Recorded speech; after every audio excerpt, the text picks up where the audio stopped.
Hey guys, welcome back to the Hustle and Horsepower YouTube channel, where the talkers talk and the doers do. Guys, like all other videos, we are getting into it on this one. Of course, we got Small Tire Gangsters coming up. We are trying to get Straight Gangster fixed up for that one. We also, after we heard Straight Gangster, we got Timmy out to the finals in a little bit of Mexico action in last video. We will be watching the weather forecast, but the plan is to head to Texas for Small Tire Gangsters. Give Straight Gangster a shot at it out there. Then the following weekend, we are heading to Lake Cumberland, Kentucky for the shootout out there. Guys, stop by the trailer, buy some merchandise. We really appreciate it. Y'all keep this journey going. So guys, you can see here on the valve, I went through there with a Sharpie, and you can see that nice, I don't know if you can see it. That's why we're not YouTube superstars. What are you doing? I said it's a cylinder head. I said, what is that? It's called a cylinder head. We gotta go through, we gotta cut this valve off so then we can put another valve in it. Make sure the valve guide's good. And make sure we're good to go. What is it? What is it? What is it? What? It's a cylinder head. What do? It lets the air and fuel and exhaust in and out of the motor. All right, watch your eyes, buddy. You gotta go. Well, guys, I don't know if it's gonna be in this video or the previous video, but this part's not going to be in this video, right? So we did make it to Crossville Dragway, made 2 test passes, and the rocker stud pulled out of the intake. The intake is only has a very small, short of engagement into the cylinder head. It is not a long hole, and it is not a blind hole. It actually goes into the intake runner on a big block Chevy. So with that being said, I headed back to Tim Gentry's place. We made it out to a cash days with his car, and we made it to the finals, and he red lit. So, spoiler alert, I'll make sure he gets his video out before I post this one. But we're going to go through, we're going to drain the oil out of Straight Gangster. We're going to pull the pan off of it. We're going to pull the head off of it. Probably pull both heads off of it. And I'm going to order up some time certs, and we're going to put time certs in all the intake runners, because it only has about a half inch to 5/8 of thread engagement. And the aluminum threads just weren't strong enough. It RPM raised up really high and then came down, and it didn't hit the rev limiter or nothing like that because it didn't get that high. But it did have a very sudden RPM change, and shortly after that, that EGT went dead. 0.08 seconds. So less than 1/10 of a second, that EGT went dead after that, which to me makes me believe that the intake valve, the intake rocker pulled out at that point, and when it did that, it kicked the guide plate out. When it kicked the guide plate out, then it knocked the rocker, the exhaust rocker off of the valve. So we're gonna go through here, drain the oil, pull the intake, passenger side turbo, passenger side head first, and make sure all that is good to go. So guys, if the exhaust rocker breaks first, okay, that means the combustion chamber, right, it still gets its fuel and its air, because that's all controlled by the intake valve. So if you're still having your air and your fuel and you're still having ignition, okay, you're going to keep on having that combustion happening in the chamber. Well, the problem that happens there is the cylinder pressure goes through the roof because it can't exhaust the exhaust out of it, right? So then you end up getting reversion in the intake and stuff like that, but you also start really beating up the exhaust, the rod, the piston a little bit, but mostly the rod, that bearing, and the exhaust lifter itself. So we're going to see if hopefully everything's all right there, but we'll find out here shortly. Well, guys, we just got the head off, and it does not look like it touched nothing. These little marks right here, that's from polishing up, get out the high spots that were in these pistons here. I had to go through and clean them all up. So they're on all of them, but there's no gouges, no dents, no nothing. And come over here looking at the head.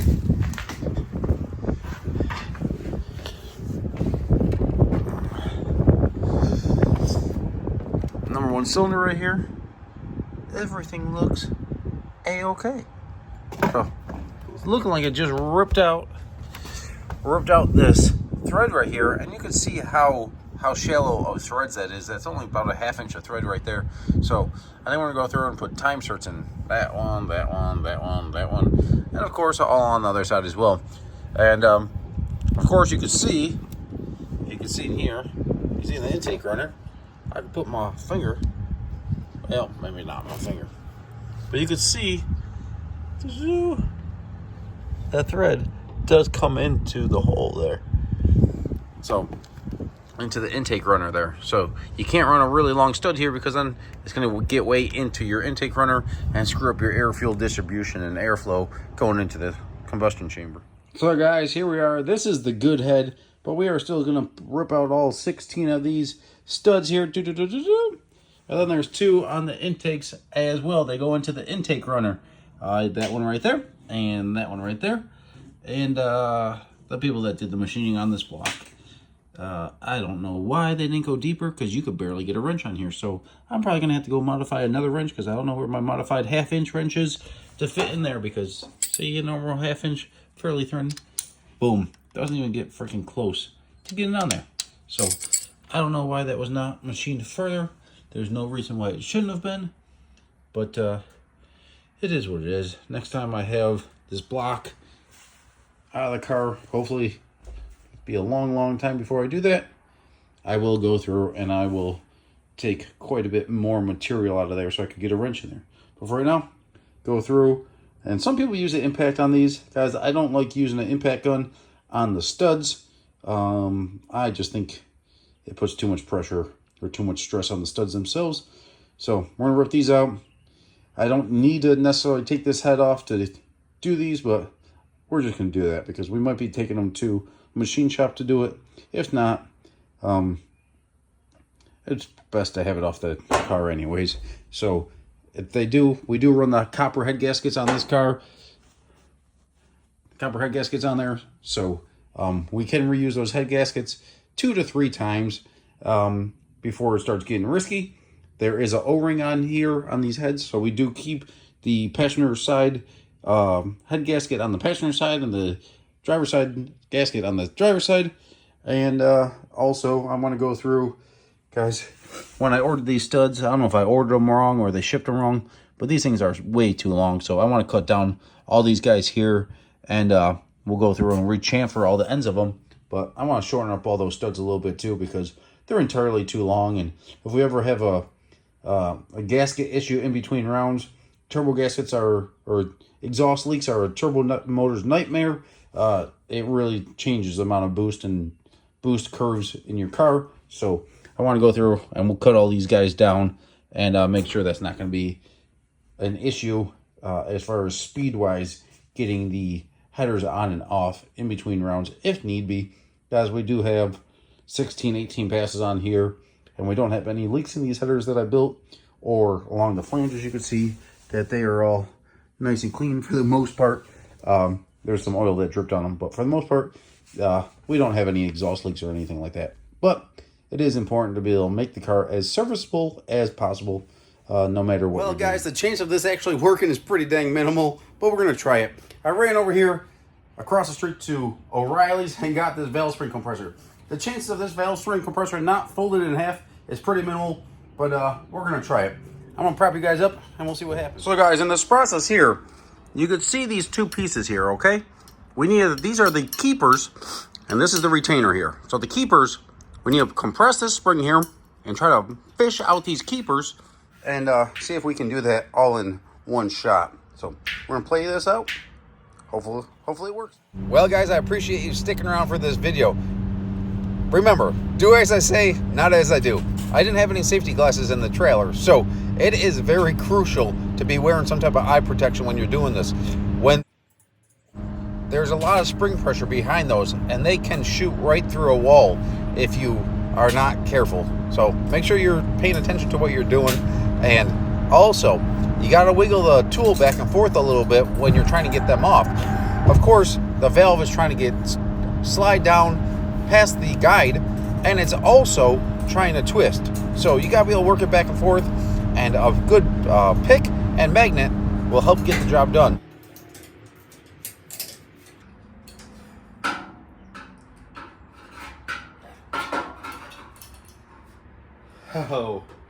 Oh my God, that actually worked. It's a damn miracle. It's a damn miracle. Take this out, take this out. Put these all off to the side. Keep our keepers safe.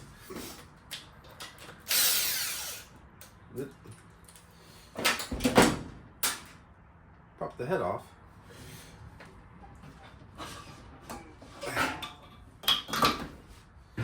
Alright guys, here we go. This is our spring package. It all looks in good shape. No springs are broken or nothing like that. But the valve is slightly bent at the top. I'll put it up on the edge here so you guys can see a little bit better. But so far, the valve itself didn't get bent. It just peened over a little bit when it got wedged up in there after it broke off. So this face is looking pretty dang good. I think I'm going to go through here. We're going to pour some water. We're going to close this valve here. We're going to close this valve here. We're going to fill this with water. Make sure there's no water leaking through here. If there's water leaks through here, then we know we got a bent valve and the seat might need attention. But if this holds water, well, then just the top of the valve got peened over a little bit. And as long as the guide plate looks good, not the guide plate, sorry, the valve guide, sorry, misspoke there. The valve guide itself, if that looks good, it feels good because it twists fine in here. It's going to be a little bit sticky, of course, but as long as it smooths, twists fine in here, we should be in pretty good shape. So I'm going to go get a bottle of water. We're going to fill up this exhaust port, and if that all checks out, I think we can go through, we cut the valve off, deburr it, put it back through, and slam another valve in it. All right, guys, here goes. If it holds water, we're in good shape.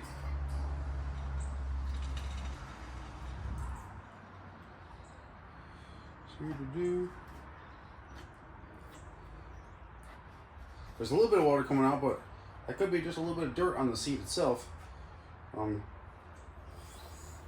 It's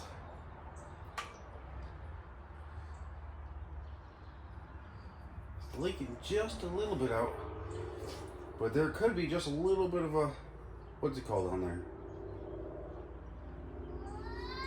Before I do this, I guess we'll cut the video here.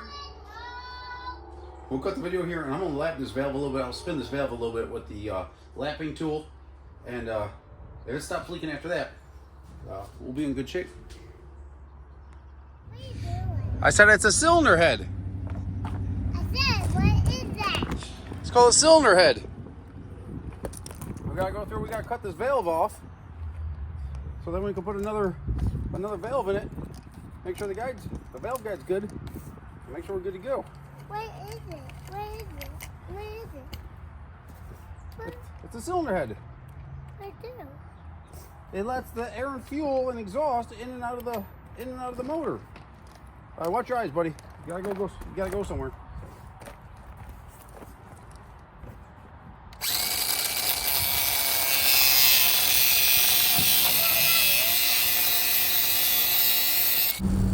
Well, guys, I guess this is what you do with your little home-built hot rod when all the machine shops say 2 weeks. And that's how you do that, folks. I'm just joking. I think that's how the professionals do it. Oh, take a picture of it. What? You take a picture of it. We're doing a YouTube video. You can watch the whole video on your little iPad when we're done. And you can catch up with everything that you miss. Well, guys, this right here is probably the most crucial part of the whole job. If we damage the valve guide here, we're going to have some serious power problems. I don't have spares, and I don't have the tools to replace it. So we got to whip out the flap wheel and make sure there's absolutely no burrs on the top of this valve. If there is, it's going to score the guide, and the valve is going to stick at some point. Well, guys, I don't know if you can read that or not, but that says TFS, Trick Flow Specialties.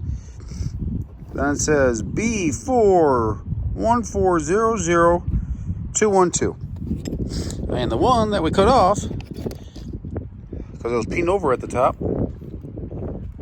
says the same thing. You can't read it, but it says the same thing. You gotta take my word for it. So we're gonna go through here. We're gonna clean this cylinder head up real good, and then we're gonna toss this sucker in here, and we got another set. Why are they beeping at us?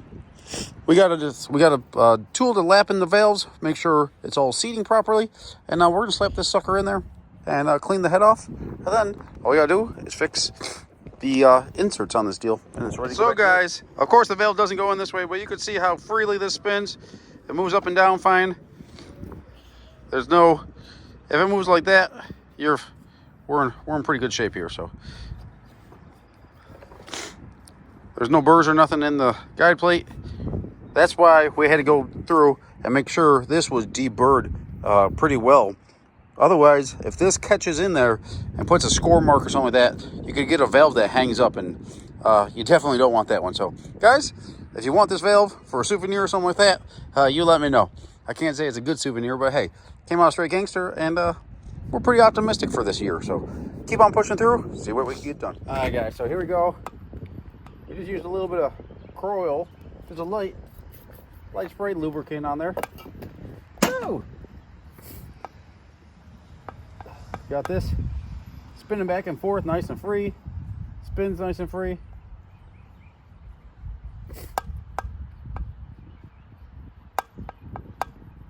There's like literally, it flows nice and smooth. So should be back in business there. We'll go through, we'll clean off the cylinder head, and get this thing ready to put the valve spring back. So guys, you can see here on the valve, I went through there with a Sharpie, and you can see that nice, I don't know if you can see it. That's why we're not YouTube superstars. You can see that nice ring all the way through. So the valve is nice and square. It's a very symmetrical size. We have a pretty good valve seat right here. So we're good to assemble this back together. Alrighty, guys. The next step here is you gotta be smarter than the job you're going after, right? So we got some clean towels and stuff like that in the number one cylinder. Why is it in the number one cylinder? Because that's the one that has the spring that we got to replace. So we're filling that up, and we're going to put the head on it. Then we can rotate the motor manually and put enough pressure on the exhaust valve so that we can hold that valve up in place when we go and press the spring down and try to put the keepers back into place. Now this is a challenging task here, and there's multiple ways to do it. This way here, a little bit simpler maybe, but you could also do like a shoelace or something like that up inside the spark plug hole. But since we have the head completely off here, this is probably the easiest way to hold the valve up. Since we are not just replacing springs, we are, replacing the valve itself. So we have the head completely off. Now in a situation where you're just replacing valve springs or something like that, you could put air in the spark plug hole because you still have your combustion chamber sealed, right? The head is still sealed on the surface. We have to replace the valve here, so we are going through. We got the head completely off the deal. So if you're replacing a valve spring or keepers or a retainer or something like that, or whatever it may be, where you don't have to completely have the head off, well, then you could either do it with air or like the shoelace deal. But this right here will hold enough pressure in the combustion chamber that when we rotate the motor over, it will help hold the the exhaust valve up into place so we can pop that spring, retainer, keepers, and everything else back on the cylinder. As you can see right now, the valve moves up and down freely, okay? We gotta make sure that thing is not gonna move when we go to put the spring on. So we gotta go and rotate the motor and hold that sucker up into place. So guys, when you're doing this, the firing order of a big block Chevy is 1, 8, 4, 3, 6, okay? 5, 7, 2, but 1 and 6 are the same position on the crankshaft, essentially, okay? That's when number 1 and 6 are at top dead center at the same time. So when I'm rotating the motor over, I am watching number 6 cylinder over here, so I know when it's getting close to being able to put pressure up on the number 1 valve here. So we got that up. Now, the task is to reassemble everything and try to get you guys set up so you can watch this process go back together. Well, guys, we're going to see if this will go back together. Maybe we could get lucky. We got that sucker pressed in there pretty good. We got this sucker in there. So now when you're doing this, you got to get to a point that the keepers are going to slide into the right place and lock in. So you can see these ridges in here. These ridges in here, if you can see them or not, there's those steps in there. those will lock in on the top of the valve. And I'll explain that a little bit more because I forgot to do that. But now that we're in this position, we're not going to go back right now. So we got our head bolted down with a couple bolts. We're going to see if we can get this sucker in here. I got this big wrench on here just for a little more leverage. See if we can get this in the right position.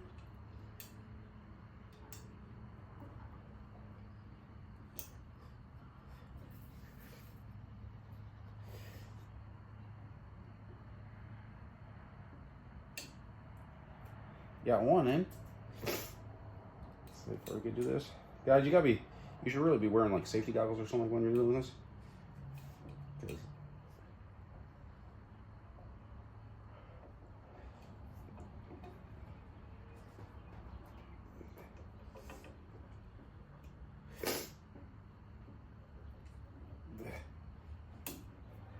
Boom. We got it. So you got to wiggle it back and forth to make sure you got it in place. But, ha ha ha, we did it! Ha! $9 friggin' compressor right here, guys. $9 from O'Reilly's. We got it done. Who says you need to go friggin' do all that expensive friggin' crap stuff? Ah! Maybe you do. There we go. Boom. Good to go. Now we go through here, and we are in pretty good shape here, folks. So, guys, you can see there is a little bit of damage here, but that's no problem. We did check this when we pulled it off, and this is 100% flat and everything like that. So the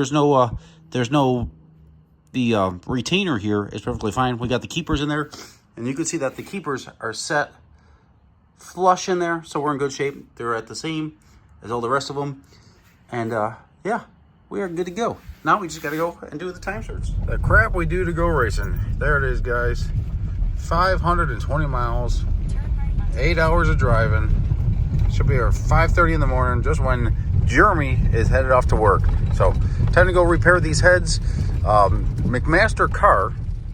Let me stop this for a second. Well, guys, I'm about halfway to Cleveland, Ohio from Tennessee, down in Sweetwater at the Gentry's place. Head up there to fix my cylinder heads, but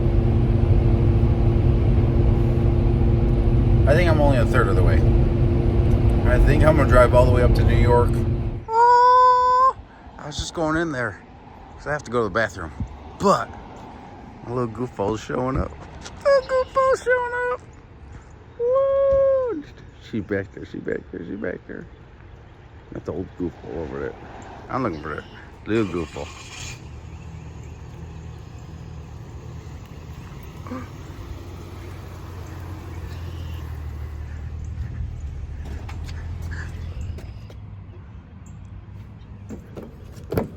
Hey, goofballs!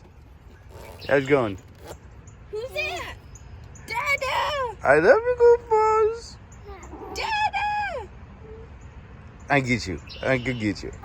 Yeah? Stretch! You ready for some breakfast? Yeah, we're starving. Daddy just drove 725 miles to come have breakfast with you. Bunk. Give me a bunk. Bunk. Can I get another one? Bunk. Want to get out? Yeah. Show me how strong you are. Yeah, I get you. I get you. I get you.